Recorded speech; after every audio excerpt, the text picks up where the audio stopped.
इस वीडियो में हम लोग देखेंगे क्लास 8वीं हिंदी पाठ 19 जननायक कर्पूरी ठाकुर के सभी प्रश्न उत्तर को।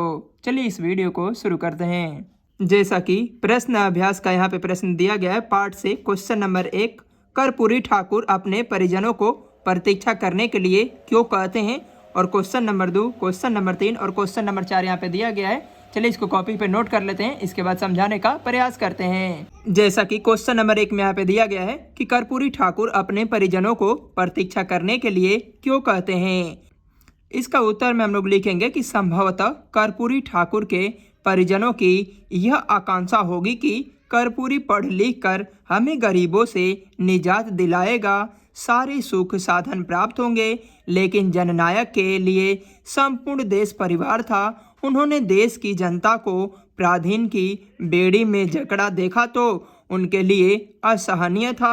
इसीलिए उन्होंने अल्फाज में कहा था, जब तक देश के प्रत्येक निवासी को सम्मानजनक और सुविधाजनक स्वाधीन जीवन यापन का अवसर नहीं मिलेगा, तब तक वह मेरे परिजनों की प्रतीक्षा करनी पड़ेगी। क्वेश्चन नंबर 2 में यहाँ पे दिया गया कि मैट्रिक के बाद उच्च शिक्षा के लिए उन्हें कहाँ और किस प्रकार जाना पड़ता था। इसका उत्तर में हम लोग लिखेंगे कि मैट्रिक परीक्षा पास कर उच्च शिक्षा के लिए दरभंगा के चंद्रधारी मिथिला कॉलेज में दाखिला पाया, जहां उनको प्रतिदिन पहुंचने के लिए कुछ दूर पैदल तथा 50 से 60 किलोमीटर तक दूर मुक्तापुर से दरभंगा ट्रेन से जाना पड़ता था। क्वेश्चन नंबर 3 में यहाँ पे दिया गया कि कर्पूरी ठाकुर को कौन कौन से कार्य करने में आनंद मिलता था। इसका उत्तर में हम लोग लिखेंगे कि कर्पूरी ठाकुर को चरवाही करने, ग्रामीण गीत गाने, डफली बजाने तथा पीड़ितों की सेवा करने में आनंद आता था। क्वेश्चन नंबर 4 में यहाँ पे दिया गया कि सचिवालय स्थित कार्यालय में पहले दिन उन्होंने कैसा दृश्य देखा तथा उस पर उन्होंने क्या निर्णय लिया। इसका उत्तर में हम लोग लिखेंगे कि 1952 में जब विधायक बने थे तो कर्पूरी जी ने सचिवालय स्थित अपने कार्यालय के लिफ्ट पर लिखा देखा, ओनली फॉर ऑफिसर्स।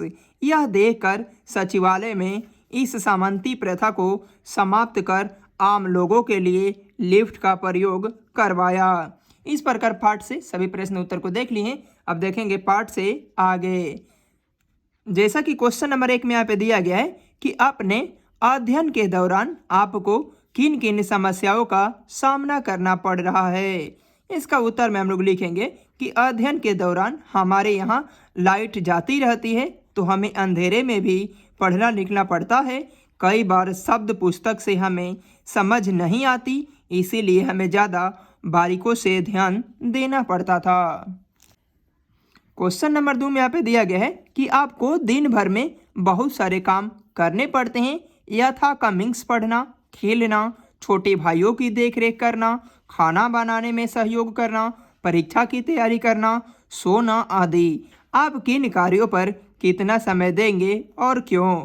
इसका उत्तर में हम लोग लिखेंगे कि हमारे दिन भर में बहुत सारे काम होते हैं, पर मैं सबसे ज़्यादा पढ़ाई पर ध्यान दूंगा, परीक्षा की तैयारी करूंगा, क्योंकि पढ़ना इतना ज़रूरी है कि हम शिक्षा के ज्ञान हो तो हम कोई भी काम आसानी से कर सकते हैं और हमें सफल होने में भी कोई नहीं रोक सकता है। इस प्रकार हम लोगों ने पाठ से सभी प्रश्न उत्तर को देख लिए हैं। अब कुछ यहाँ पे दिया गया है व्याकरण के क्वेश्चन, उसे भी देख लेते हैं।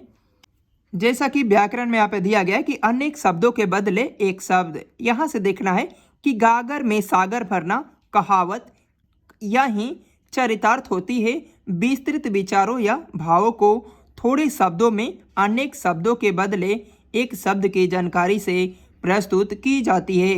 यहाँ पे बताया गया कि गागर में सागर भरना एक कहावत है और ये बड़ा शब्द है, इसको छोटा में संक्षेप में करने के लिए अनेक शब्दों के बदले एक शब्द का प्रयोग किया जाता है। जैसे में यहाँ पे दिया गया है कि जो दिनों के बंधु हो उसके लिए दिन बंधु कहते हैं, विभिन्न विषयों पर विचार करने वाला हो उसे विचारक कहते हैं, सामाजिक कुरीतियों को दूर करने वाला हो उसे समाज सुधारक कहते हैं, बिना शुल्क का उसे निःशुल्क कहते हैं। और यहाँ पे बताया गया कि समास किसे कहते हैं, दो या दो से अधिक पदों के अपने बीच की विभक्ति को छोड़कर जो नया शब्द बनता है उसे समास कहते हैं। जैसे गंगा का जल, गंगा जल। समास के मुख्यतः 6 भेद होते हैं। अव्ययी समास किसे कहते हैं यहाँ पे दिया गया है, तत्पुरुष समास यहाँ पे दिया गया है, कर्मधारय समास, और नंबर 4 में दिया गया है द्वंद्व समास, और नंबर 5 में द्विगु समास, और नंबर 6 में दिया गया है बहुब्रीहि समास। यहाँ से सभी समास को नोट कर लेना है। इस प्रकार यह पाठ समाप्त होता है। मिलते हैं नेक्स्ट वीडियो में। पाठ 20 झांसी की रानी के सभी प्रश्न उत्तर के साथ में।